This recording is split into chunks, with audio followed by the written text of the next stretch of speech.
Yan, isang pinagpalang gabi po sa bawat isa. So ako po muli ay nagagalak po sa oras po na ito na tayo po ay nagkasama-sama dito po sa on-site gathering po natin and even po sa online po na pag-gather po natin sa oras po na ito. Kaya tayo po muna ay pumuso sa mga taga San Carlos po dyan. Hello! Ayan, tayo po ay kaway-kaway sa mga nasa taga San Carlos. How about po ng mga taga Bolinao? How about mga tayog po? Nandyan po ba? Natividad. Ano pa po ba? Bayambang. Dagupan. Kalasyaw. Ah. Shout out po sa mga nasa Pangasinan. Okay po? Sa oras po na ito. At nagagalak po ang aking puso. At syempre nagagalak din po ang puso po ng ating pong Panginoong Diyos na pinahintulutan po natin ang oras po na ito para tayo po ay magkasama-sama po para mapag-aralan po yung kanyang salita. Pero bago po tayo dumako po sa atin pong magiging lesson for today, so tayo po muna ay magkaroon po ng review sa mga previous lesson na pinag-aralan po natin. So unang lesson po natin, ano nga po yung title po noon? Am I infant or mature believer? So gamit po ng lesson po na yon ay ipinaalam po ng ating pong Panginoong Diyos kung ano nga po ba yung status ng pananampalataya na meron po tayo. Tayo po ba yung infant, mature believer sa kanya pong harapan? Tama po? So ano po yung infant believer? So ito po yung mananampalataya na hindi po nakakaunawa ng kanyang salita. Hindi po nadidistinguish kung ano po yung mabuti at kung ano po yung masama. And how about the mature believer? Ang mature believer ay kaya niya pong tukuyin kung ano po yung mabuti at masama na kanya pong napapakinggan. So ganun po na katulad po na yung example natin palagi-lagi, di po kapag ibinigay niyo yung matulis na bagay sa bata, maaari niya po itong tanggapin, tama po? Tatanggapin niya ito kahit hindi niya alam na ito'y makakabuti or makakasama sa kanya pong sarili. Pero yung mature believer, kapag binigay nyo yung matalim na bagay sa kanya, ito ay madidistinguish niya kung ito ay makakabuti or makakasama sa kanya. So ganun din tayo spiritually. So kinakailangan hindi lang tayo yung tao na tanggap ng tanggap, pero kinakailangan malaman natin yung salita na tinatanggap natin kung ito nga po ba ay makakabuti sa atin, ito nga po ba yung magpapalago sa pananampalataya na meron po tayo para tayo po yung i-acknowledge na mature believer in the eyes of God. Sino daw po yung mature believer? Yung mga tao pong kaya pong makapagturo ng salita po ng Diyos. Yun po yung sinabi, di ba po? In Hebrews 5, you ought to be teachers by now. Tayo dapat po ay mga tagapagturo na po ng salita ng atin pong Panginoong Diyos at our time today. Pero ano po nangyayari? Patuloy-tuloy tayo po na pinapainom po ng gatas. Ano po yung gatas po na yun? That is the elementary teaching. Pero mas meron po tayo mas malalim po na lesson with regards po dito. Ando naman po sa pangalawang lesson po natin, ano pong title po noon? The True Meaning of Religion. So gamit po noon, inalam po natin kung ano nga po ba yung tunay po na kahulugan ng religion. So sinira po natin yung kasabihan ng mga marami na sinasabi po na mas mahalaga yung relationship kesa sa religion. Tama po ba yung sinabi po nila? So gamit po nung lesson po na yon ay ipinakita po natin na gamit po itong religion po na ito from the word religare. Ito po yung ibinigay ng atin pong Panginoong Diyos para tayo po ay muling makonekta po sa Kanya. So bakit po sinabing religare? Dahil meron pong na-disconnect. Ano po yung na-disconnect po na yun? Yun po yung buhay na ninanais po ng ating Panginoong Diyos na ipagkaloob sa bawat isa po sa atin. Pero gamit po itong religion po na ito, ibinigay niya po ito para sa gayon ay tayo po ay marekonekta po sa Kanya. Pero yes, we know that religion cannot save us. Pero ano po yung makakapagligtas sa atin? So katulad po na ang bawat denomination,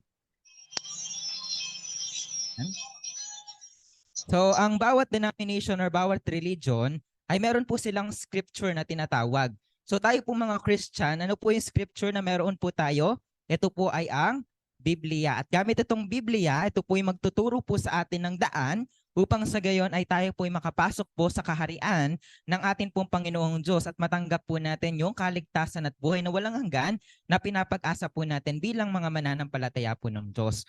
So ibig sabihin, through the Bible, through the scripture, ito po yung kinakailangan po nating maunawaan for us to have a deeper understanding in the eyes of God. So kinakailangan po na kapag sinabi nating meron tayong relasyon, hindi lang dahil nakilala natin siya sa pangalan niya. Tama po? So halimbawa, meron po ako nakita pong tao po, kakakita ko lang po siya. Pwede ko po bang sabihin na meron na po akong relasyon sa kanya? Hindi po. So paano ako magkakaroon ng relasyon sa kanya? Kapag siya ay nakilala ko po ng mabuti. So ganoon din po sa atin pong Panginoong Diyos. Paano tayo magkakaroon po ng relasyon sa kanya? Kapag siya po ay nakilala na natin. Sa paanong paraan po? Sa pamagitan po ng pag-aaral po ng kanyang salita. Dahil po yung sinabi po in John chapter 1 verse 1. The Word was God. Ang salita po ay ang ating Panginoong Diyos. At gamit po yung lesson 3 po natin, so doon po natin malalaman kung paano tayo magkakaroon ng koneksyon sa ating pong Panginoong Diyos. At paano po yon? Ang ating Panginoong Diyos ay nagbibigay po ng tipan. Nagbibigay po siya ng covenant sa kanya pong chosen people. Ngunit itong tipan po na ito, it is a conditional promise. Na kapag ito po'y tinupad po nila, matatanggap nila ay pagpapala. Ngunit kapag ito ay nasira nila, ang matatanggap nila ay paghahatol, curse, or judgment. So ang ating Panginoong Diyos, nagbigay siya ng covenant at the time of Adam, di ba po, at the time of Noah, Abraham, Moses, and even po at the time of first coming. Pero ano po nangyayari po sa mga tipan po na yun na ibinibigay po ng Diyos? Ito po ay nasisira. Nasisira po siya, tama po? Pero ano po yung ninanais po ng Diyos? Ang ninanais po ng Diyos ay ito po ay makip natin para ito po ipagmulan po ng pagpapala. Kaya doon po sa lesson po na yun, nalaman po natin sa panahon natin ngayon ay meron din pong tipan na ibinigay po ang atin pong Panginoong Diyos. At ano po yung tipan po na yun? Saan po natin matatagpuan? Matatagpuan po natin itong tipan po na ito sa aklat po ng Revelation. Dahil sinabi po in Revelation chapter 1 verse 3, Blessed are those who hear it and take to heart what is written in it and read it according to the prophecy. So pinagpala yung mga taong nagbabasa, yung mga tao pong nakikinig at yung mga tao pong nagtitake to heart nito sa kanila pong puso. Ano po ibig sabihin po noon? Nakinikip nila itong prophecy? Ito po ay sinusunod po nila. Amen po? Kaya dahil ito po ay nasunod nila, ano po daw matatanggap nila? Pagpapala. Ngunit sinabi po in Revelation 22 verse 18 to 19, kung hindi natin makikip, hindi natin maitatatak sa puso't isipan natin itong tipan na revelation at our time today, ano daw po yung mangyayari?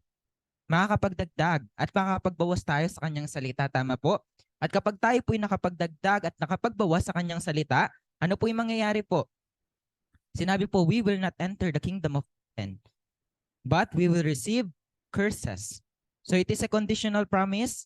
It is a conditional promise, mga kapatid, that if we will keep it, we will receive blessing. But if we will not keep it, we will receive the curses or judgment na ibibigay po ng ating pong Panginoong Diyos. Kaya sa oras po na ito, aalamin naman po natin ano yung pananampalataya nahanap po ng ating pong Panginoong Diyos every era.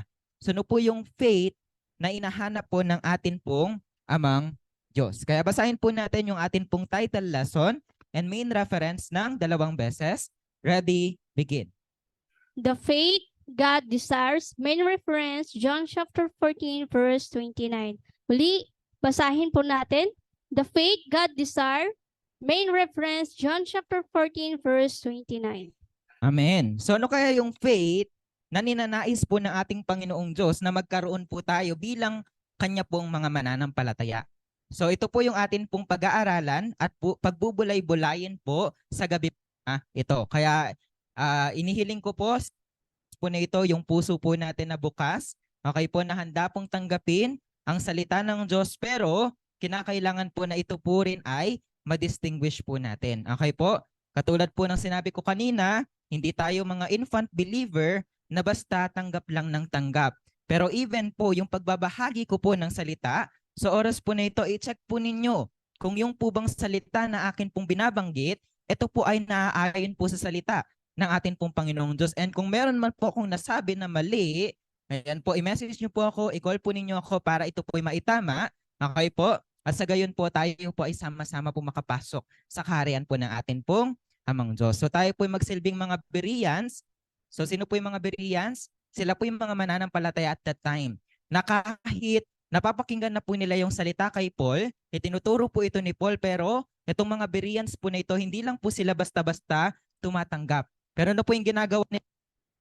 Ito po ay sinasaliksik po muli nila. Ito po ay pinag-aaralan po muli nila. tinitingnan po nila kung lahat ng sinabi po ni Paul ay naaayon po sa salita ng ating pong Panginoong Diyos. So I hope na sa oras po na ito ay ganun din po yung mga puso po natin. Let's have the heart of a Bereans. Okay po? Who always na i-check yung salita po na tinatanggap po natin. Kaya pasimulan po natin sa pagbabasa po ng ating pong main reference in John 14 verse 29. So yan po, ihanda po natin ang ating mga banal na aklat. Buksan po natin to sa aklat ng John, chapter 14, verse 29. Let's read, ready, begin. I have told you now before it happens, so that when it does happen, you will believe. Amen. Amen. Maraming salamat po sa pagbabasa. So ano po yung sinabi dito? I have told you now before it happens, so when it does happen, you will believe. So ano po yung sinabi? Ipinaalam na po ito ng atin pong Panginoong Diyos sa atin, okay po, para sa gayon kapag daw ito nagkaroon ng katuparan o nangyari po ito, ano daw po dapat yung gawin po natin? Tayo po ay maniniwala. Tayo po ay magkakaroon ng pananampalataya. So ibig sabihin, ipinaalam na po ng atin pong Panginoong Diyos yung kanyang pangako in advance. So ano yung purpose daw po ng Diyos? Ano yung purpose niya kung bakit niya po ipinapaalam in advance yung kanya pong pangako? Para kapag daw po ito ay nagkaroon ng katuparan, tayo po ay maniniwala. Tayo po ay magkakaroon ng pananampalataya, hindi lamang po doon sa pangako, pero tayo po ay magkakaroon ng pananampalataya doon sa pangako at katuparan ng mga pangako po ng atin pong Panginoong Diyos. Amen po? Amen. So gamit po ang lesson po na ito, ay meron po tayong mga main points na atin pong pag-aaralan. So unang main points po natin ay pag-uusapan po natin yung faith and yung salvation, yung pananampalataya at kaligtasan. At yung pangalawang main point natin ay pag-aaralan na po natin dito yung pinakaninanais po or kasagutan po ng lesson po natin. Ano po yung pananampalataya na dinidesire or ninanais ng atin pong Panginoong Diyos sa kada panahon. So handa na po ba ang bawat isa? Sige po, kung handa na po tayo, pwede po ba tayong mag-heart reaction? Kung ready na? Parang dalawa lang po yung nag-heart. So dalawa lang po ang ready? Okay, so alam ko po na ready na po ang lahat, kaya hindi na po natin ito patatagalin. So dumako po tayo sa atin pong unang punto ng atin pong pag-aaral, faith and salvation. So paano nga po ba tayo magkakaroon po ng pananampalataya sa atin pong Panginoong Diyos? Madali po ba magkaroon ng pananampalataya? Instant noodles po ba ito? Na kapag ito ibinigyan mo po ng mainit na tubig ay mamaya ay pwede mo nang kainin? Ganun po ba? Na kapag ikaw ay nagtanim, agad po ay mayroon ka nang aaniin? Ganun po ba yung pananampalataya? Instant po ba ito nagkakaroon po tayo? Hindi po. Tama po. Pero paano po tayo nagkakaroon ng pananampalataya? Paano tayo magkaroon ng pananampalataya sa atin pong Panginoong Diyos? So tingnan po natin at basahin po natin John chapter 5 verse 39. So ayan po, basahin po natin ang John chapter 5 verse 39. Let's read, ready, begin. You diligently study the scriptures because you think that by them you possess eternal life. These are the scriptures that testify about me. Amen. Amen. Maraming salamat po sa pagbabasa. So ano po yung sinabi dito? Sinabi po dito na yung mga mananampalataya at that time, ano po yung ginagawa po nila? Ito po yung mga Israelites. Ito po yung mga Hudyo. Ano daw po yung ginagawa nila? They diligently study the scripture. So masigasig po nilang pinag-aaralan po ang alin? Ang kasulatan. Bakit po nila ito pinag-aaralan? Because you think that by them you possess eternal life. So bakit nila ito pinag-aaralan? Dahil sa piniwala na kapag ito ay naunawaan nila, ito po yung magbibigay at magpoposes sa kanila ng buhay na walang hanggan na ninanais po ng atin pong Panginoong Diyos. Pero para mapatunayan yung pananampalataya na meron sila, paano po ito ay maipapakita? Kinakailangan na sumunod sila. Tama po? Kailangan na meron pong aksyon na kinakailangan po nilang maipakita. Bakit po? Ano po yung sinabi dito? This very scripture testify about me. So itong mga kasulatan na ito ay nagpapatotoo kanino po? Sino po yung nagsasalita po dito? Ang atin pong Panginoong Hesukristo.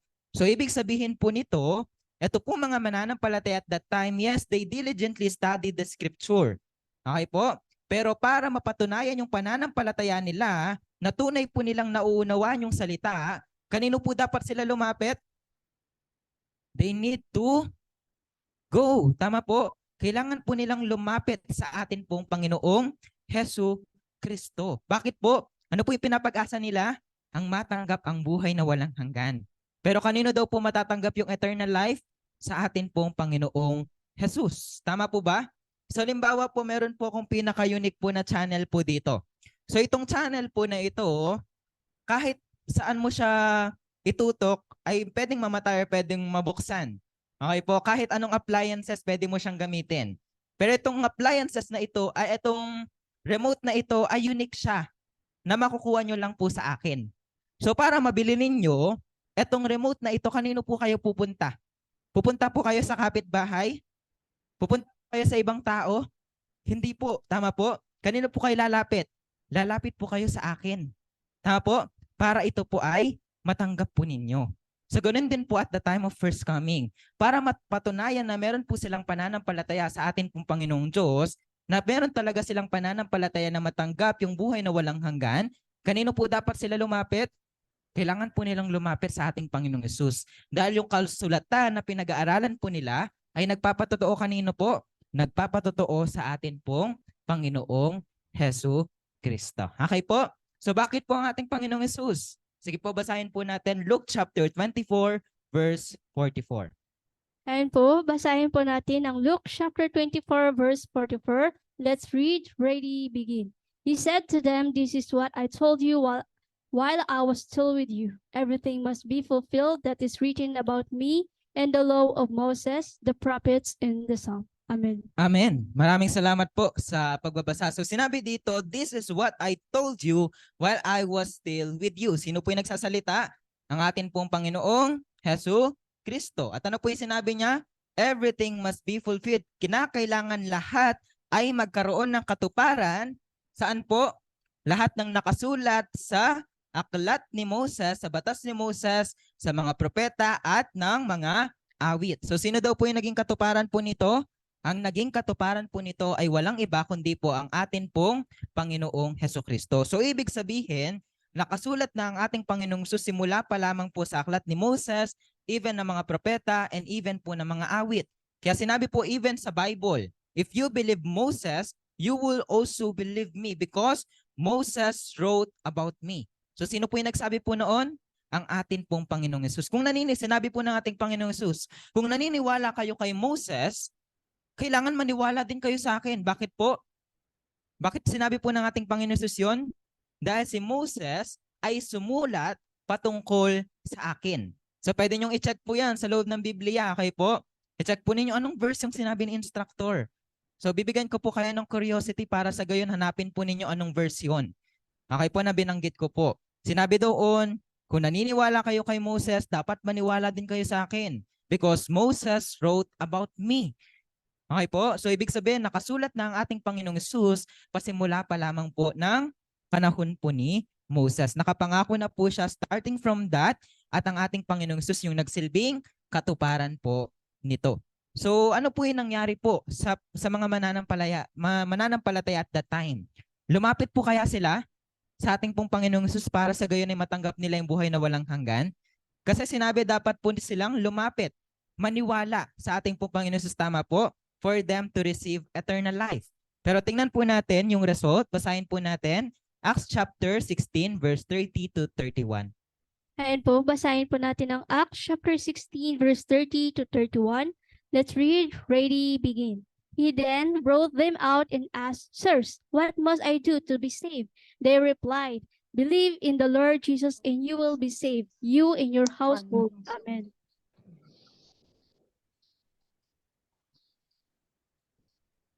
Hello? Ayan. Okay, so maraming salamat po sa pagbabasa. So sinabi dito, "Sirs, what must I do to be saved?" Ano yung kinakailangan kong gawin para ako'y maligtas? So ano po yung sinabi po?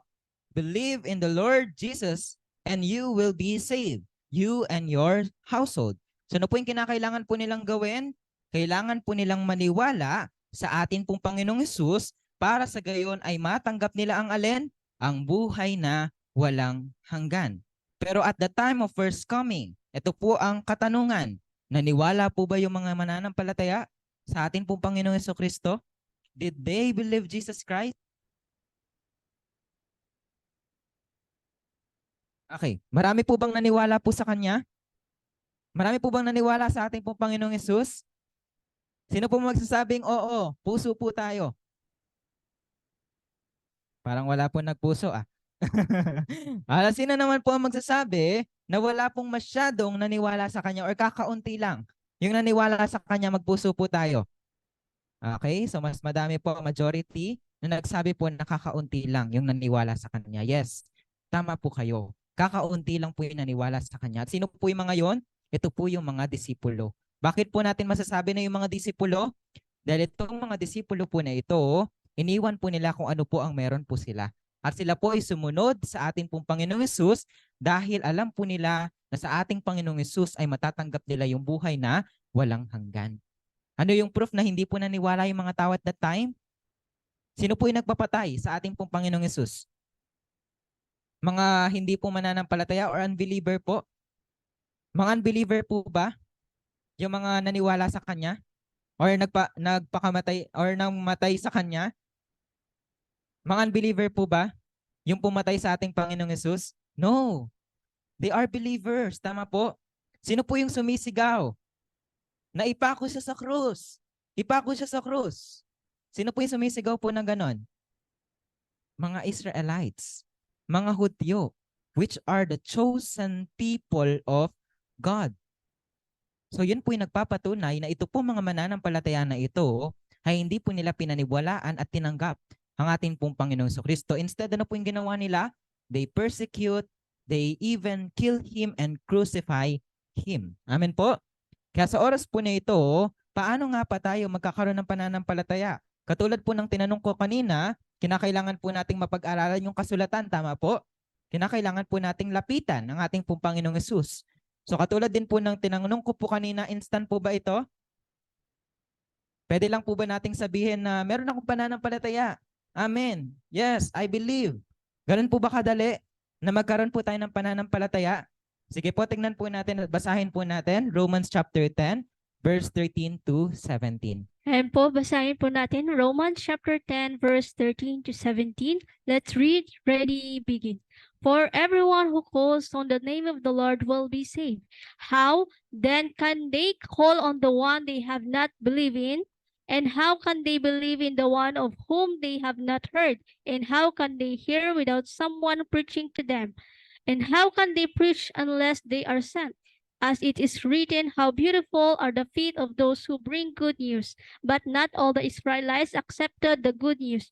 For Isaiah says, Lord, who has believed our message? Consequently, faith comes from hearing the message, and the message is heard through the word of Christ. Amen. Amen. Maraming salamat po sa pagbabasa. So sinabi dito, for everyone who calls on the name of the Lord will be saved. Kung sino man po daw ang tumawag po sa pangalan po ng ating Panginoong Hesus ay maliligtas. So napakasarap pong pakinggan, tama po? Tatawag lang tayo sa pangalan ng ating pong Panginoong Diyos ay maliligtas na tayo. Pero meron po tayong makikita na verse in Matthew chapter 7 verse 21 na sinabi po doon, not everyone who calls to me, Lord, Lord, will enter the kingdom of heaven. Sino po ibig sabihin nun? Contradicting po ba yung Biblia? Kasi sinabi po in Matthew chapter 7 verse 21, not everyone who calls to me, Lord, Lord, will enter the kingdom of heaven. Pero sinabi naman po dito sa Romans chapter 10 verse 13, for everyone who calls on the name of the Lord will be saved. Ano po ibig sabihin po noon? So, tignan po natin dapat yung mga susunod na verse. Hindi lang po natin kukunin po yung isang verse, okay po? At yan po yung pag-aaralan po natin. Kailangan po natin tignan yung mga susunod na verse para mas maunawaan natin kung ano po yung tinutukoy ng ating pong Panginoong Diyos dito. So, sinabi po in verse 14, paano daw tayo makakatawag sa Kanya kung hindi naman tayo naniniwala, kung wala naman tayong pananampalataya? At paano tayo magkaroon ng pananampalataya kung wala naman tayong napakinggan? At paano tayong merong mapapakinggan kung wala namang nagtuturo? At paanong merong magtuturo unless na merong sinugo? Okay po? So baliktaran natin. So una po, kinakailangang merong isugo ang atin pong Panginoong Diyos at gamit po yung sinugo po niya, ano po yung gagawin? Magtuturo po siya ng salita ng atin pong Panginoong Diyos. Magpipreach po siya. And after that na magpreach po siya, meron po silang maririnig. Tama po? At dahil meron silang narinig, magkakaroon sila ng pananampalataya. At dahil meron silang pananampalataya, that is the time that they can call in the name of the Lord and be saved. Amen po? Mas naging malinaw po ba sa atin ngayon? Mabalikan po natin. Baka medyo nalilito po tayo. So paano daw po tayo makakatawag sa Diyos? So paano daw tayo makakatawag kung hindi naman tayo naniniwala? At paano tayo makakapaniwala kung wala naman po tayong narinig? At paano tayong merong maririnig kung wala namang nagtuturo? At paanong merong magtuturo kung wala naman pong ipinadala? So ano po yung pinakamahalaga? Kinakailangan meron pong ipadala.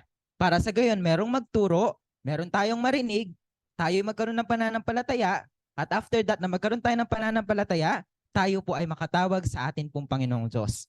At ano po yung sinabi in verse 17? Paano tayo magkakaroon ng pananampalataya? Sinabi dito, consequently, faith comes from hearing the message and the message is heard through the word of Christ. So ito pong pananampalataya, ito po ay bunga ng atin pong pakikinig saan? Sa mensahe po ng atin pong Panginoong Diyos. So ibig sabihin, magkakaroon na tayo ng pananampalataya kag meron tayong maririnig. Okay po? Ano yung maririnig natin? Yung salita ng atin pong Panginoong Diyos. So anong klaseng salita? Sinabi po on verse 16, but not all the Israelites accepted the good news. So ano daw po yung kailangang marinig natin? Good news. So ano po kayang good news na ito? Ano po kayang gospel na ito? So kapag sinabi natin gospel, ano po ibig sabihin po nun? Ito po yung katuparan ng pangako po ng atin pong Panginoong Diyos. So tayo po ay magkakaroon ng hayag na pananampalataya kapag napakinggan na natin, naunawaan na po natin yung katuparan ng mga pangako ng ating Panginoong Diyos. Ngunit at the time of first coming, kahit dumating po yung katuparan ng pangako ng Diyos, which is Jesus, naniwala po ba sila? Nagkaroon po ba sila ng hayag na pananampalataya? Malinaw din po na binanggit dito, tama po? In verse 16, but not all the Israelites accepted the good news. Hindi po lahat ng mga Israelita ay tinanggap ang mabuting balita. Bakit po? Dahil ito po ay katuparan na nakasulat po sa Isaiah. Sinabi po doon, Lord, who has believed our message? Sino ang maniniwala sa mensahe na ipinaparating natin sa kanila? Okay po? So ibig sabihin, pangako na po itong bagay po na ito. Next po, bakit po ibinibigay ng Diyos? Yung propesiya, yung pangako in advance, katulad po ng binanggit natin sa main reference, ipinaalam na po niya ito sa atin para kapag ito'y nangyari, tayo ay maniwala. Tayo ay magkaroon ng pananampalataya. So dahil sa panahon natin ngayon, meron pong propesiya na iniwan po ang ating pong Panginoong Diyos na ang ating pong Panginoong Hesus ay muling babalik. So ipinaalam na po niya ito, tama po? Ipinaalam na po niya ito 2,000 years ago, 70 AD. So ito po yung naisulat na. Tama po ba? 90 AD. 90 AD, tama po? Naisulat na po yung prophecy in the book of Revelation. So ipinaalam na po niya ito 2,000 years ago. So bakit niya ipinaalam ito sa atin? Kapag ito'y nagkaroon ng katuparan sa panahon natin ngayon, tayo po ay magkakaroon po ng pananampalataya dun sa mga bagay po na tutuparin ng atin pong Panginoong Diyos. Okay po? So tingnan po natin sa oras po na ito yung pananampalataya na ninanais po ng ating Panginoong Diyos sa bawat panahon. So tingnan po natin una at the time of Adam. So alam po natin sa Adam, siya po yung pinakaunang tao na pinili po ng ating pong Panginoong Diyos. And sa kanya po ipinagkatiwala po yung Garden of Eden. Ngunit dahil siya po'y pinili po ng atin pong Panginoong Diyos, meron po siyang natanggap na tipan. Tama po? So ganito po yung logic ng ating Panginoong Diyos. So every time na pumipili po siya ng bayan na kanyang sasamahan, magsisimula po yan sa isa. Okay po? At gamit yung isa po na iyon, ay magbibigay ang atin pong Panginoong Diyos ng tipan. Pero yung tipan po na iyon, ito po ba ay para doon sa isa lang? Hindi. Hindi lang po ito para doon sa isa. Pero ito po ay para sa lahat ng chosen people at that time. So katulad po at the time of Adam. So si Adam yung pinili ng ating Panginoong Diyos. At dahil siya po yung pinili, ano yung binigay po ng Diyos? Nagbigay ang ating pong Panginoong Diyos ng tipan. So ano yung tipan po na yon? Di ba kanina nabanggit ko po sa inyo, conditional promise po siya that if they will keep it, they will receive the blessing. But if they will not keep it, they will receive the curse. So ano po yung tipan na tinanggap nila at that time? Na kapag kinip nila to, matatanggap nila ay pagpapala or buhay, ngunit kapag ito ay nasuway nila, ay tatanggap nila ay curses or judgment. So ano yung tipan na yon? So malinaw po yun na nakasulat in Genesis chapter 2, verse 17 to 18. So ano po yung tipan na yon? Pwede nilang kainin kahit anong punong kahoy na makikita po nila in Garden of Eden, specifically yung Tree of Life.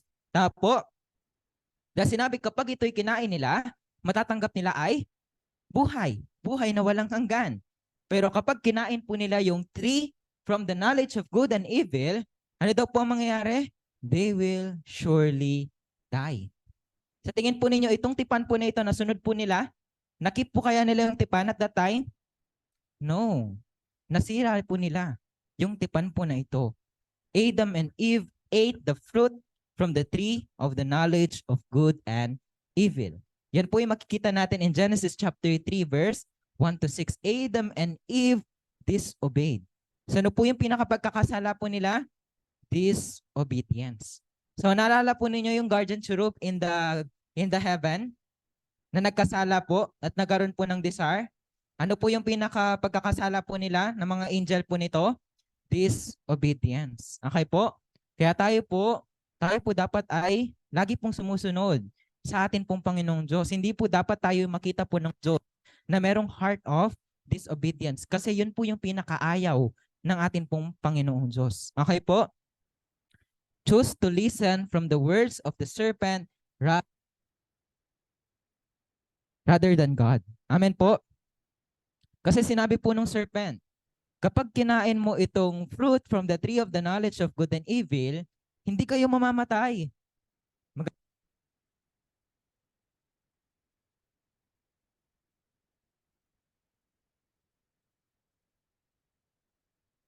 Ayan, hello po. So, pasensya na po. Tayo po ay nawawalan, okay po, ng atin pong microphone. So, pinipigalan po tayo ng kaaway pero wala po makakapigil sa atin. Okay po. So, Ayan. So, bigyan nyo lang po kami ng 1 minute po para ayusin po ito.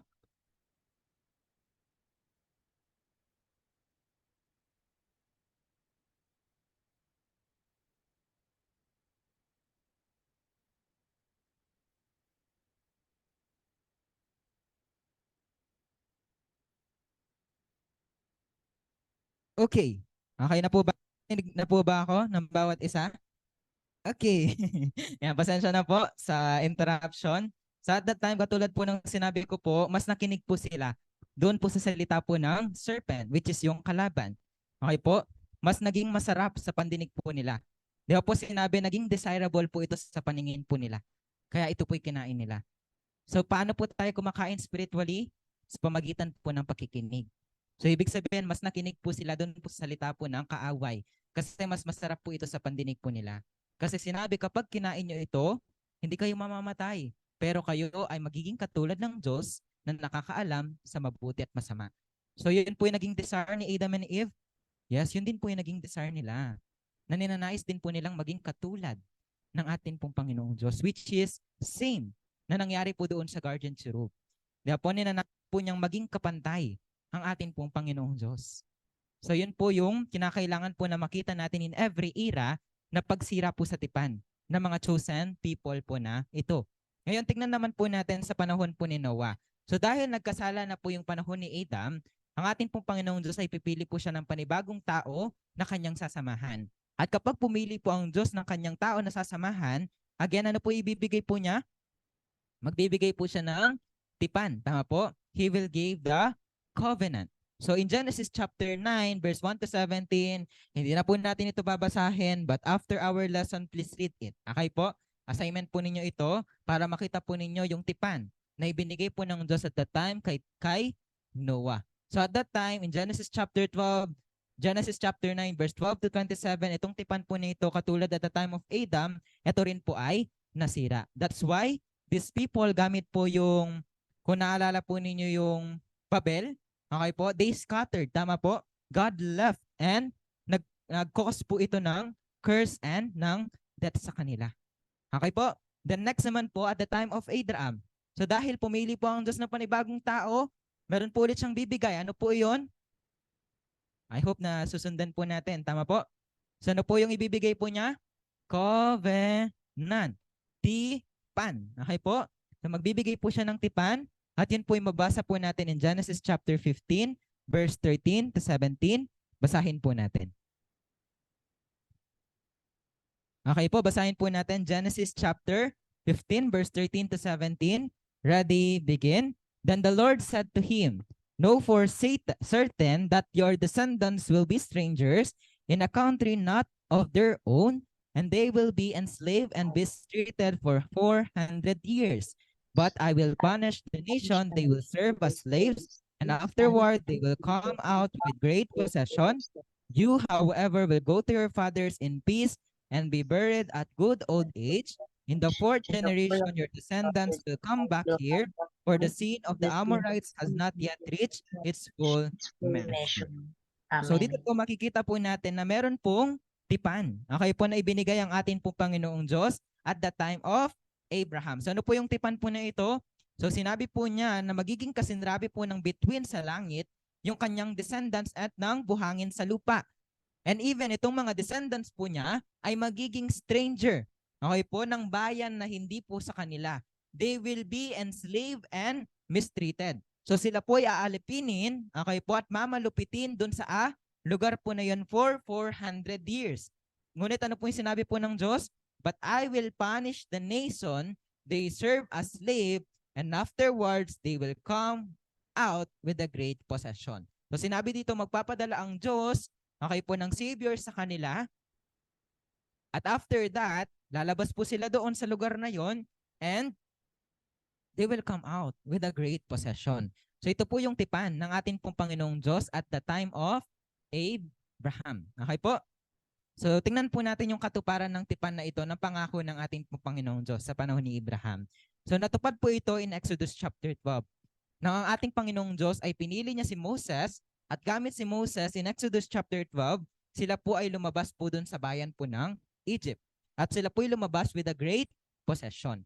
So dito po natin makikita yung katuparan ng pangako ng ating pong Panginoong Diyos sa time po ni Abraham. Okay po? So dahil sa panahon ni Moses, sila po ay new chosen people of God, ano po ulit yung ibibigay po ng Diyos? Ang ibibigay po ng Diyos ay tipan or covenant. Okay po? So saan po natin matatagpuan yung tipan na ibinigay ng Diyos at the time of Moses? So ito po ay take down note po ninyo. Exodus chapter 19 verse 5 to 6. So again, nasaan po? Exodus chapter 19 verse 5 to 6. So sinabi doon, if you fully obey and keep my covenant, out of all the nation you will be my treasured possession, a holy nation and a kingdom and priest. These are the words you are to speak to the Israelites. So meron pong tipan na ibinigay ang Diyos na kapag daw po ito ay sinunod po nila ng 100%, hindi po 50%, okay po? Hindi po 70%, hindi rin po 80%, 90%, fully, 100%. Na kapag ito yung nasunod po nila, matatanggap nila ay pagpapala. Ano yung pagpapala po na yon? They will become a kingdom and priest, a holy nation, and a kingdom and priest. Pero nasaan po yung tipan na yon? Exodus chapter 20. So ito po yung tanyag na 10 utos ng ating pong Panginoong Diyos. And doon sa pinakaunang utos po ng Diyos, ano po yon?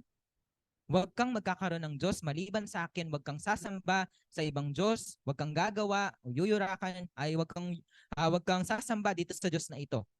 Pero nasunod po ba nila yung tipan na yon? No. Pagkabigay pa lamang po ng tipan, tama po, gumawa na po sila ng golden calf. At ito po ay sinamba po nila. So at the time of Adam, pagkabigay pa lang ng tipan, nasira nila agad. At the time of Noah, ganun din. Pagkabigay pa lang ng tipan, nasira na nila agad. At the time of Abraham, and even at the time of Moses, pagkabigay pa lang, nasira na agad yung tipan. Pero meron pong mga nagtatanong, bakit pa magbibigay ang Diyos ng tipan? Alam naman niya na masisira. Ano po yung hinahanap na ng Diyos? Obedience. So ano po yung ayaw ng Diyos? Disobedience. Okay po? Hinahanap po ng Diyos yung mga tao na susunod sa Kanya. Kaya I hope na tayo po yun sa panahon po natin ngayon. Tayo po yung mga tao na matagpuan po ng Diyos na susunod sa Kanya. Hindi po tayo yung magdi-disobey. So, katulad po sa panahon po na iyon. And even hindi lang po yung pagkakasala po nila. Nung sumamba po sila ng golden calf, yung pinakapagkakasala po ng mga chosen people na ito ay makikita po natin sa panahon po ni King Solomon. In 1 Kings chapter 11, dito po natin makikita na si King Solomon ay nagkaroon po siya ng 700 wives and 300 concubines. So ganun po kadami yung naging asawa po niya. Kaya nyo po? Di po natin kaya, no? 700 wives and 300 concubines. Pero ano po yung pinakamalupit po doon? Actually, bago po sila pumasok po sa land of promise, si Joshua, nirenyo po niya yung tipan na ibinigay po ng Diyos. Na sinabi po ni Joshua na hindi po sila makikipagkasal sa mga Gentile women's. Pero ano po nangyari sa panahon ni King Solomon? Sumamba po sila. Okay po? Nakipagkasal po sila sa mga hentil. And even hindi lang po yun, dahil mahal na mahal po ni King Solomon, yung mga asawa po niya, syempre magre-request yung mga asawa po niya. O napakalayo namin sa lugar namin. Paano kami makakasamba sa mga Diyos-Diyosan namin? Pagawan mo naman kami ng rebulto. So ano po yung ginawa ni King Solomon? Pinagawa niya po ng rebulto yung mga asawa niyang mga hentil. At ito po ay pinasamba po niya sa mga Israelites. So saan po niya ito itinayo? Doon mismo sa loob ng templo ng ating pong Panginoong Diyos. Which is kasuklam-suklam sa harapan po ng Diyos, that is the covenant na kailangan po nilang sundin. Kaya ano po yung sinabi po in Isaiah chapter 6 verse 7? Like Adam, they have broke the covenant and they were unfaithful to me. So i-check po ninyo sa Biblia. Okay po, kung tama po yung sinasabi ko. So ano po yung sinabi? Katulad ni Adam, sinira nila yung tipan at naging unfaithful sila sa akin. So ibig sabihin, malinaw na mga Israelites and even yung chosen people at the time of Moses ay nasira nila yung tipan. Kaya ano po yung mangyayari po sa kanila? Blessing po ba yung matatanggap nila? Or curse? Or judgment? Judgment, tama po. So ano po yung nangyari sa Israel at that time? So yung Israel, nahati po siya sa dalawa. Yung North Israel and yung South Judah. So yung North Israel, nasakop po siya ng Assyria. And yung South Judah, nasakop po siya ng Babylon. So pinahintulutan po ng Diyos na ito pong mga Israelites, which is His chosen people, na sila po ay sakupin. Bakit po? Because they have broke the covenant na ibinigay ng Diyos. Kasi kung titignan natin sa loob ng Biblia, lagi pong sinasakop yung Israel, tama po? Marami pong mga bansa ang nagkakaroon po ng interest dito po sa bayan po na ito. Pero kapag nakikip nila yung tipan, kahit napakalaking hentil na bansa, yung sumakop sa kanila, magtatagumpay at magtatagumpay po sila. Pero dumarating po sa panahon na natatalo po sila. Bakit po? Kapag natatalo po sila, yun po yung hudyat. Yun po yung patunay na sila po ay sumira sa tipan ng ating pong Panginoong Diyos.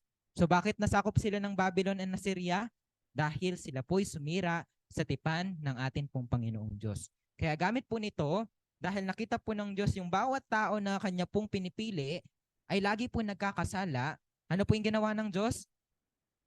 Ginamit po niya yung mga propeta. At gamit po itong mga propeta na ito ay nag-iwan po siya ng pangako, okay po, na magpapadala po siya ng tagapagligtas. So from Prophet Isaiah to Prophet Malachi, nangako po ang Diyos na magpapadala po siya ng Messiah. Or mas kilala po natin bilang tagapagligtas. Okay po? So yun pala yung pinaka-point. Kung bakit humantong sa punto ang atin pong Panginoong Diyos. Okay po? Na ipapadala ko yung kaisa-isa kong anak. Kasi napakahirap po nun na desisyon, tama po? Kahit kayo po, yung anak po ninyo isasakripisyo nyo po para sa ibang mga tao. Madali po ba? Hindi. Kahit nga kaibigan, di ba po? isakripisyo nyo siya na kung napanood nyo po yung John chapter 3, verse 16 na video about dun sa train, di ba po yung anak po niya nahulog po dun sa ilalim ng train, then wala siyang choice, ililigtas ba niya yung anak niya or yung ibang mga tao. Pero ano po iniligtas po niya, dun po sa video na yon, mas niligtas niya yung mga ibang tao na kahit makasalanan sila. Sinakripisyo niya yung anak niya kahit mamamatay yung anak niya. Pwede nyo pong panoorin po yun, isearch nyo sa YouTube, John chapter 3 verse 16 na video. Okay po? So ganun din po ang ating pong Panginoong Diyos. Sa tingin po ninyo, madali lang po kaya sa Kanya na isakripisyo niya yung Kanyang kaisa-isang anak? Pero bakit tumantong sa desisyon ng Diyos na ililigtas niya yung Kanyang anak, sasakripisyo niya yung Kanyang anak? Kasi yung mga tao po na pinipili po niya ay patuloy-tuloy po na nagkakasala. Even na tayo po'y makasalanan, mas pinili po ng Diyos na tayo po'y iligtas po niya. Kaya sino po ba tayo sa harapan po ng Diyos? Sino po ba tayo? Tama po. Kaya dapat maging grateful po tayo sa Diyos na ipinadala niya ang ating pong Panginoong Yesus para iligtas po yung kasalanan po natin. So at the time of first coming, tignan po natin kung pinaniwalaan po ba nila yung ipinadalang Mesaya ng Diyos. John chapter 1 verse 11 to 13. Malinaw po na ipinapakita po dito. Malinaw po na ipinapaalam dito na kahit ang ating pong Panginoong Yesus ay pumunta sa kanyang sariling bayan, hindi po siya pinaniwalaan. Jesus came to which was His own, but His own did not believe Him. Basahin po ninyo, John chapter 1 verse 11. Kahit dumako siya sa kanyang sariling bayan, ano daw po ang nangyari? Hindi po siya pinaniwalaan. So bakit po kaya hindi nila pinaniwalaan ang ating pong Panginoong Yesus? Ano po ba yung tinatestify ng ating pong Panginoong Yesus at that time? So tignan po natin John chapter 3 verse 31 to 34. Let's all read John chapter 3 verse 31 to 34. John chapter 3, verse 31 to 33. Let's read. Ready, begin. The one who comes from above is above all. The one who is from the earth belongs to the earth and speak as one from the earth. The one who comes from heaven is above all. He testified to what he has seen and heard, but no one accepts his testimony. The man who has accepted it has certified that God is truthful. For the one whom God has sent to speak the words of God. For God gives the Spirit without limit. Amen. Amen. Maraming salamat po sa pagbabasa. Sinabi dito, the one who comes from above, yung isa na nanggaling sa taas, is above all. And the one who comes from the earth belongs to the earth. Yung mga tao na nagmula sa lupa ay belong din dito sa lupa. And and speaks as one from the earth. Yung mga tao na tagalupa, ano po yung kanya pong pinapatotoo? Yung mga bagay lamang po na makalupa. Pero yung tao po na nakaakyat mula sa langit, ano po yung itinatestify niya? Sinabi po in verse 32, he testified to what he has seen and heard, but no one accept his testimony. So na daw po yung itinatestify ng tao po na nagmula sa langit? I-testify kung ano po yung narinig niya at kung ano po yung nakita niya. Pero ano po yung sinabi po? Paniniwalaan po ba siya? Sinabi po dito, no one accept his testimony. But there are people who will accepted it, okay po, na papatunayan po nila na ang ating Panginoong Diyos ay truthful. Nagsasabi po ng katotohanan. So ano po ibig sabihin po nun na sinacertify nila na yung salita na nagmula sa langit, na pinapakinggan po nila, na ito po ay katotohanan, ibig sabihin ito po ay sineselyo po nila sa kanila pong puso at isipan. So naalala niyo po ba yung nasa Revelation na meron pong mark of the beast, selyo po ng kaaway or seal of the mark of the beast? Di ba po? So ano po kaya yung 666 na yon na tinutukoy po dun sa lugar po na yon or dun sa chapter po na yon? Ano kaya yung marka po ng kaaway? Ito po ba yung vaccine? Ito po ba yung barcode? Ito po ba yung energy drink? Ito po ba yung tattoo na tinutukoy po ng mga mananampalataya at our time today? No. Ngunit ano po yung mark of the beast po na yon? So ito po yung salita po ng kasinungalingan na kanila pong tinatanggap mula po sa mga bulaang mga tagapagturo. So ibig sabihin, tinatanggap nila ito, paano po nila sineselyo? Sa kanila pong pag-iisip, yung kanila pong pinapakinggan, ito po ay katotohanan. Pero yung katotohanan, yung pong pinapakinggan nila ay kasinungalingan. So ibig sabihin, yung katotohanan ay yung kasinungalingan na pinapakinggan nila, akala nila ito yung katotohanan. And that is sealing. Pero ito pong tinutukoy dito sa John chapter 3 verse 33, yung sealing na ninanais po ng ating Panginoong Diyos is yung malaman natin yung katotohanan, at kapag nalaman natin yung katotohanan, ay paniniwalaan natin ito yung katotohanan, okay po, isa-certify natin na ito po ay truthful, and that is sealing, para matanggap natin yung selyo na nagmumula sa ating pong Panginoong Diyos. That's why I hope na hindi po tayo mga tao po na nakasulat sa Revelation 13, natatanggap po ng mark of the beast, na akalain natin na yung kasinungalingan, ito po ay katotohanan. Okay po? Okay. Next po, Acts chapter 13 verse 27. Bakit hindi po sila niniwala sa ating Panginoong Hesus? They did not understand the prophecy. Sinabi doon na ito pong mga rulers and the people, or the people of Jerusalem, they did not recognize Jesus. Kahit binabasa po nila every Sabbath yung kasulatan, hindi pa rin po nila naunawaan po at nakilala ang ating pong Panginoong Hesus. So ano po yung hindi nila naunawaan? Ito po yung propesiya at katuparan po ng mga pangako ng ating pong Panginoong Diyos. Bakit po?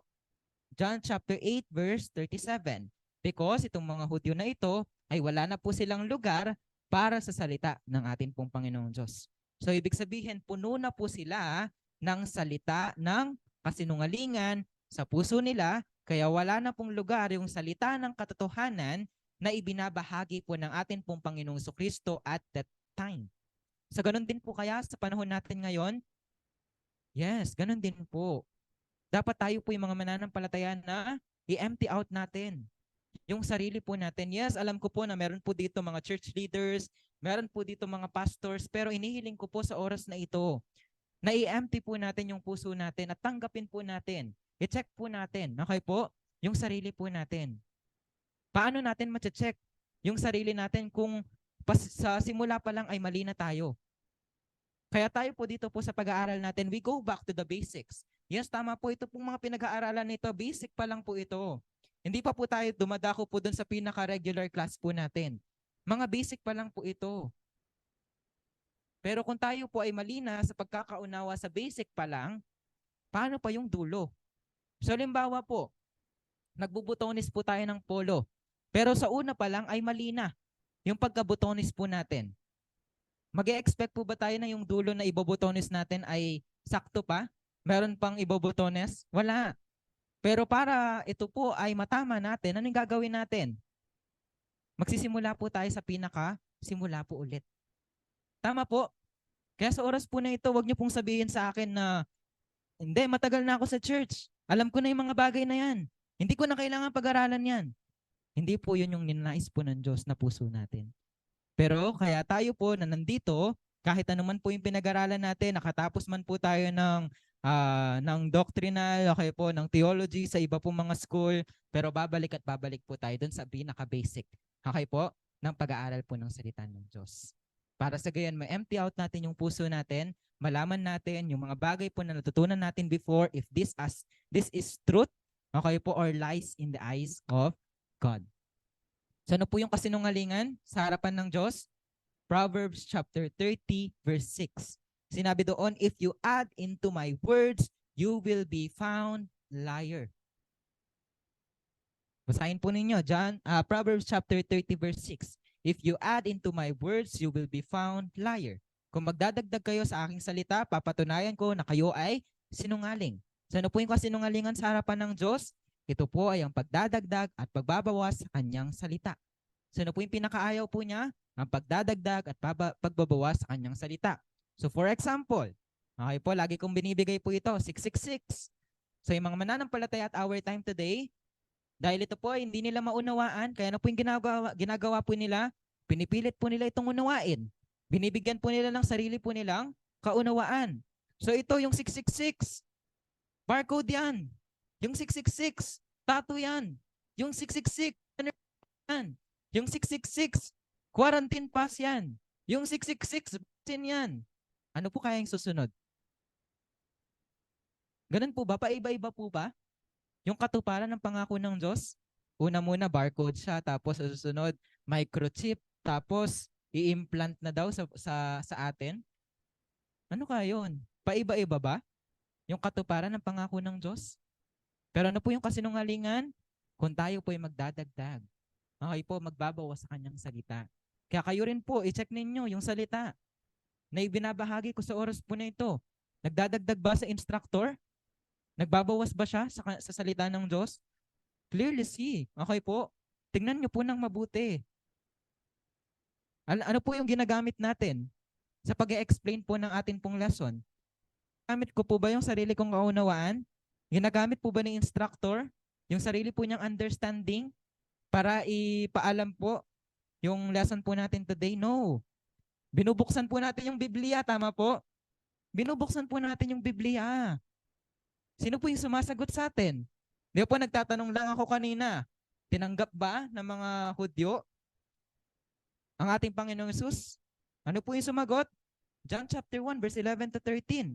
Sinabi po that these people na kanyang bayan ay hindi tinanggap siya. So ano yung, nagtanong ako, ano yung tinatestify ni Jesus?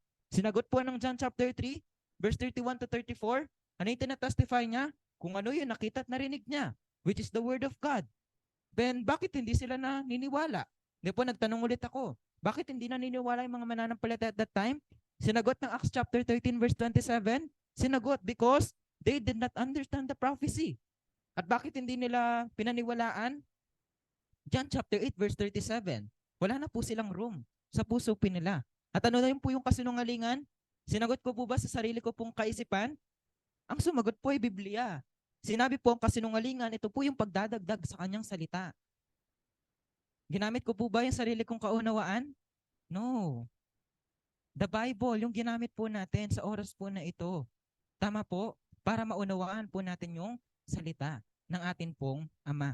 So ngayon tingnan natin, ano yung pananampalataya na inahanap po ng ating pong Panginoong Diyos at our time today. In Matthew chapter 24 verse 27, dito po nakapangako na ang ating pong Panginoong Yesus, siya po ay muling babalik. Sige po, basahin po natin Matthew chapter 24 verse 27.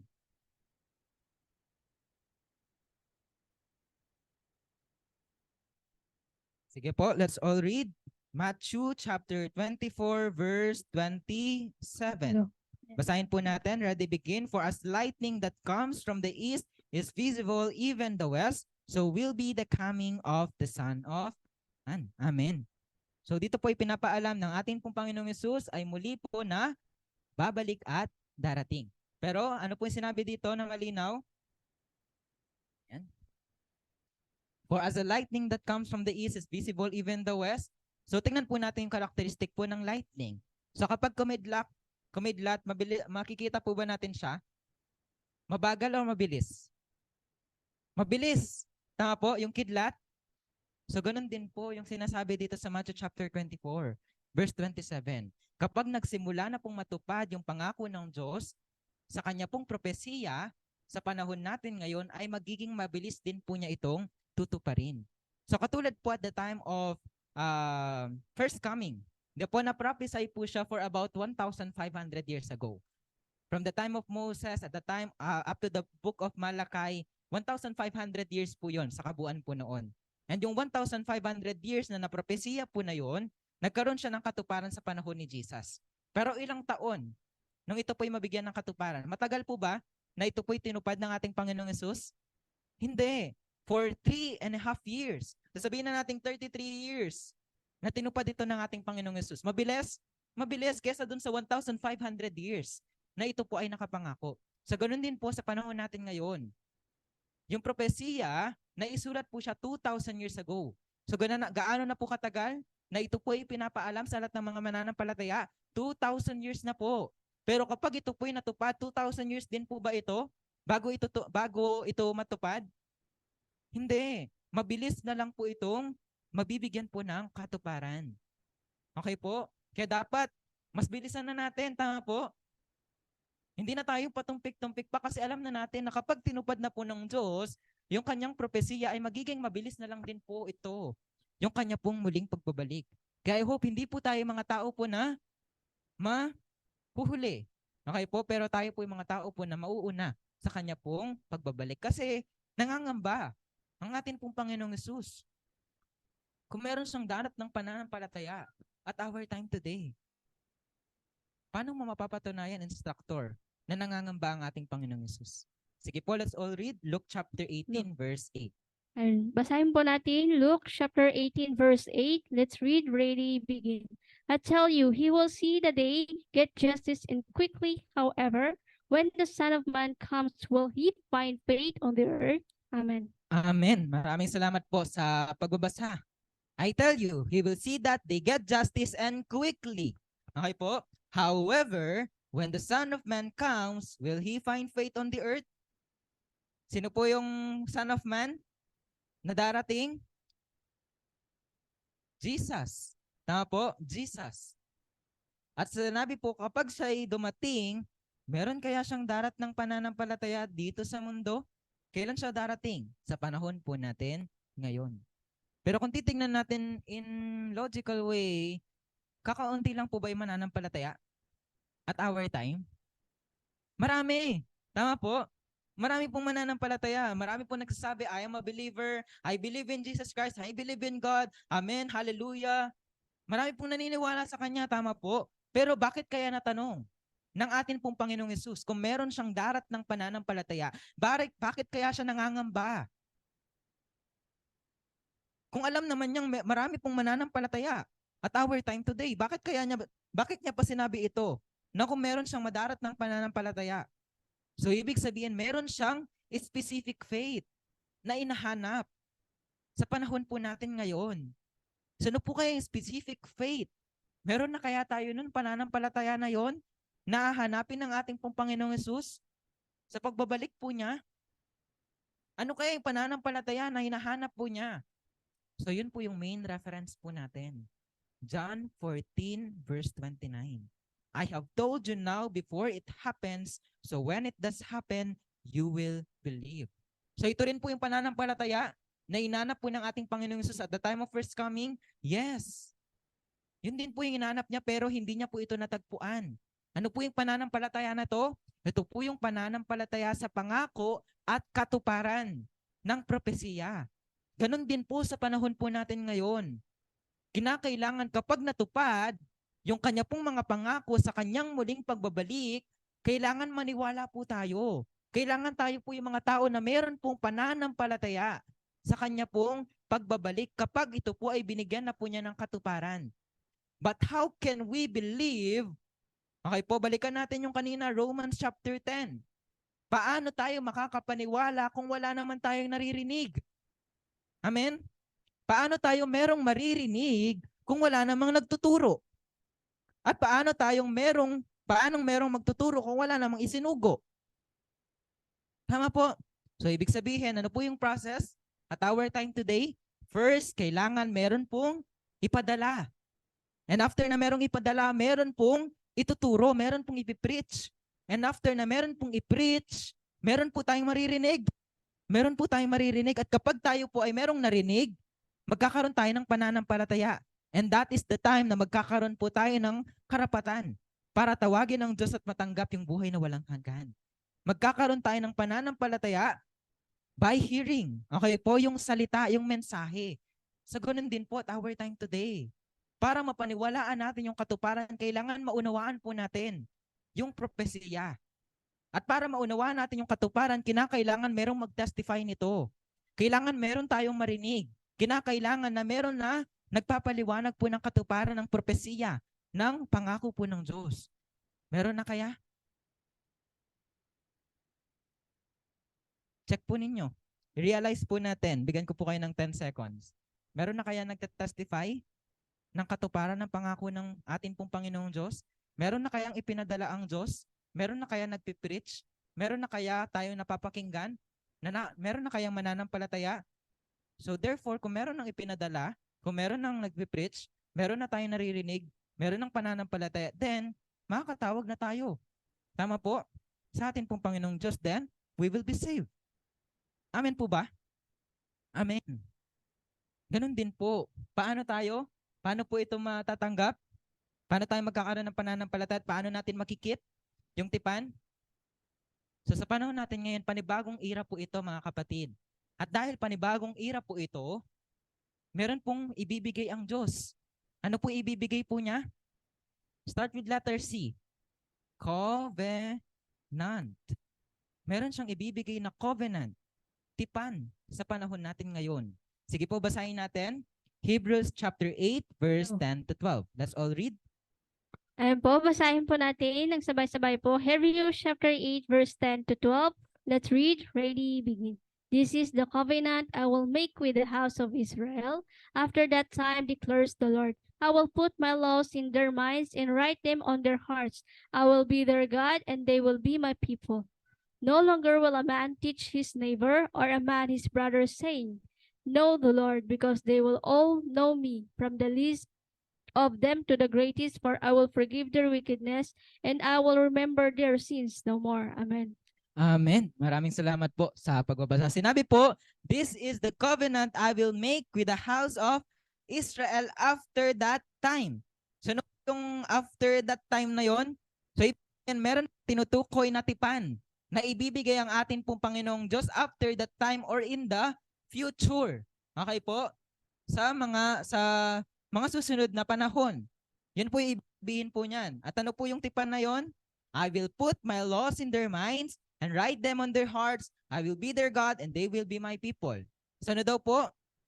Paano natin masusunod yung tipan?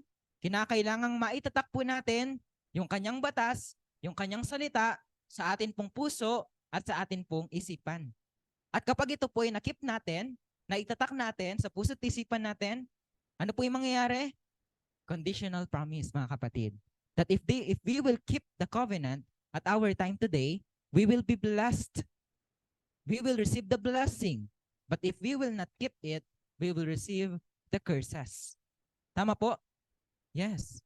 At ano po daw yung pagpapala na matatanggap natin once na maitatak natin yung salita niya sa puso't isipan natin? Sinabi po dito, ako ang kanilang magiging Diyos at sila ang aking magiging bayan. Hindi na kinakailangan ng isa na turuan yung kanyang kapitbahay, yung kanyang mga kapatid. Saying, know the Lord because they will all know me from the least of from them to the greatest.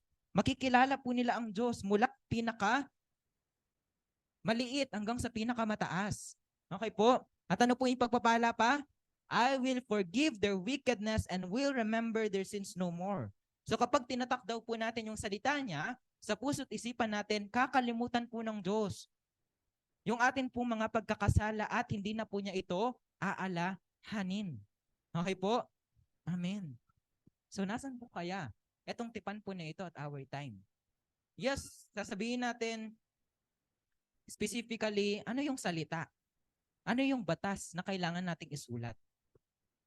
Marami pong magsasabi, ito yung Biblia. Ito yung salita ng Diyos. Pero meron pong specific, okay po, na libro inside the Bible na kailangan po nating maikip sa puso't isipan natin. Gusto na po ba nating malaman ano pong libro yon? Ano kayang libro yon, instructor? Ano kayang libro yon?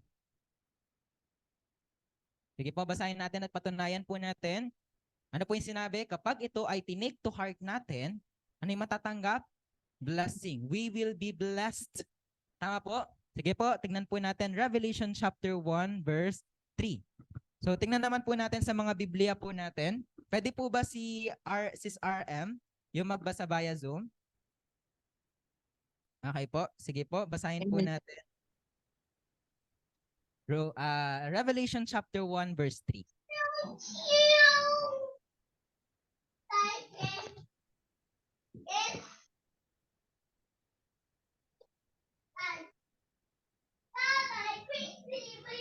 Po, sabayan niyo po si Sis RM po na buksan Revelation chapter 1 verse 3.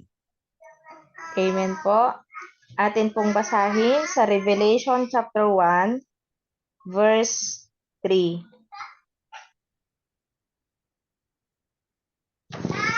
Sabi po dito, nandyan na po ba ang bawat isa? Atin pong basahin ng may isang puso. Pinagpala ang bumabasa ng aklat na ito ang mga nakikinig sa propesiya nito at tumutupad sa nasusulat dito, sapagkat malapit na itong maganap. Amen. Amen. So sino daw po yung pinagpala? Yung mga tao na nagbabasa nito, yung mga tao na nakikinig nito, at yung mga tao na nagkikip nito sa kanilang puso at isipan. So ano daw po yung ikikip natin sa puso at isipan natin? Blessed are those who read the words of this prophecy.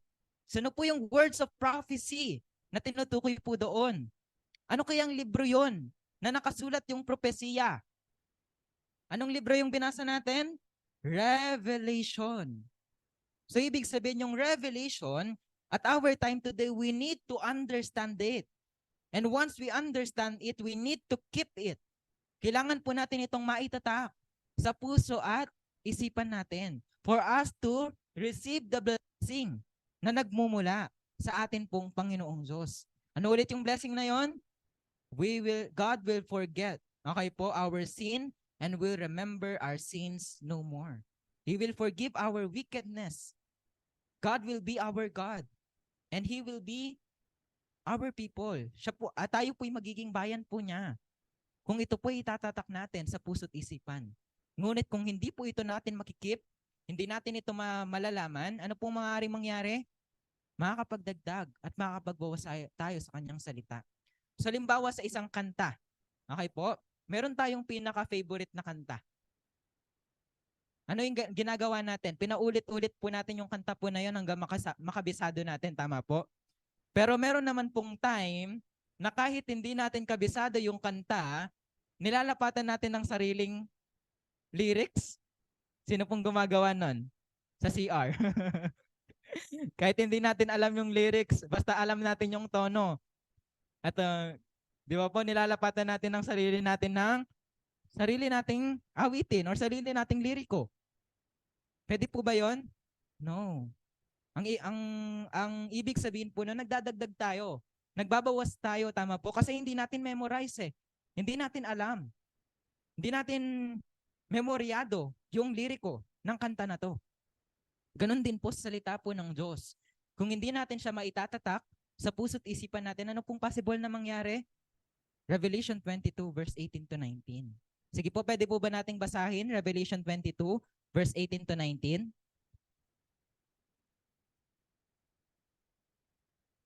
Sige po, buksan na lang natin sa mga Biblia natin para mas makita po natin. Revelation 22 verse 18 to 19. Sige po, atin pong basahin sa Revelation chapter 22 verse 18 to 19. Nandiyan na po ba ang bawat isa? Akong si Juan ay nagbibigay ng babala sa sino mang makarinig ng mga propesiya na nasa aklat na ito. Sa sino mang magdaragdag sa nilalaman ng aklat na ito ay daragdag ng Diyos sa kanya ang mga salot na nakasulat dito. Ang sino mang mag-alis ng anuman sa mga salita ng aklat ng propesiyang ito ay aalisin ng Diyos ng karapatang makibahagi sa bunga ng punong kahoy na nagbibigay buhay at sa banal na lungsod na binabanggit dito. Amen. Amen. Maraming salamat po sa pagbabasa. So ano po yung sinabi? Yung mga tao pong magdadagdag at pagbabawas sa salita ng propesiya na ito. Again, ano po yung propesiya na yon? That is the prophecy is written in the book of Revelation. At sinabi kapag nagdagdag at nagbawas sila, ay hindi po sila makakapasok sa kaharian ng langit. But they will receive the curse, they will receive the judgment from God. Which is kaninang pinag-aralan natin na conditional promise. Tama po? If they will keep, blessing. But if we will not keep it, curses. So malinaw po, pinapaalam ng Diyos sa oras na ito kung ano po yung tipan na kailangan po nating malaman at maunawaan. Kailangan po nating malaman yung propesiya ng Revelation para sa gayon kapag ito'y natupad, tayo po'y mga taong magkakaroon ng pananampalataya. Okay po? At tayo po'y makakapagtatak nito sa puso at isipan po natin. Kaya na po sinabi in Matthew chapter 7 verse 21 na sinabi po kanina na doon din sa Romans chapter 10, sinabi dito, not everyone who calls to me, Lord, Lord, will enter the kingdom of heaven, but only the one who does the will of my Father who is in heaven. So hindi lahat ng tumatawag sa ating Panginoong Diyos ng Panginoon ay makakapasok sa kanyang kaharian. Ngunit sino lamang po yung makakapasok? Yung mga tao pong gumagawa ng kanyang kalooban. Sino po kaya mga tao na gumagawa ng kanyang kalooban? Paano natin malalaman yung kalooban ng Diyos? Saan nakatago yung kalooban ng Diyos? Saan nakatago yung plano niya? Saan nakatago yung propesiya niya na kanyang bibigyan ng katuparan at our time? Nasaan yung kalooban niya? Nasa loob ng propesiya. Okay po? So it means once na maunawaan natin yung propesiya, malalaman natin yung plano ng Diyos, malalaman natin yung layunin niya, malalaman po natin yung kalooban niya at our time today. At kapag nalaman natin yung kalooban niya, that is the time. Okay po? Na magagawa natin yung kalooban niya na sinasabi po dito. Tayo po yung mga tao na makakapasok sa kanyang kaharian. That's why in the conclusion, the faith God desires, the faith that is established by listening and understanding God's word of truth. So ano daw po? Yung pananampalataya na kinakailangan magkaroon tayo, kinakailangan daw po itong mabuo sa pamamagitan po ng pakikinig natin at pag-unawa natin sa salita ng katotohanan sa pamamagitan ng propesiya at ng katuparan. Okay po? Being able to believe and obey. Obey. Obey in the fulfillment of God's promises. So dapat tayo po yung mga taong maniniwala at susunod sa magsisilbing katuparan ng pangako ng atin pong Panginoong Diyos. So I hope nakita po natin kung ano po yung pananampalataya na pinaka ninanais po ng Diyos, okay po, na matanggap or magkaroon tayo sa panahon po natin ngayon. Kaya hanggang dito na lamang po yung lesson po natin at marami pa po tayo. Katulad ng sinabi ko kanina, basic pa lamang po ito.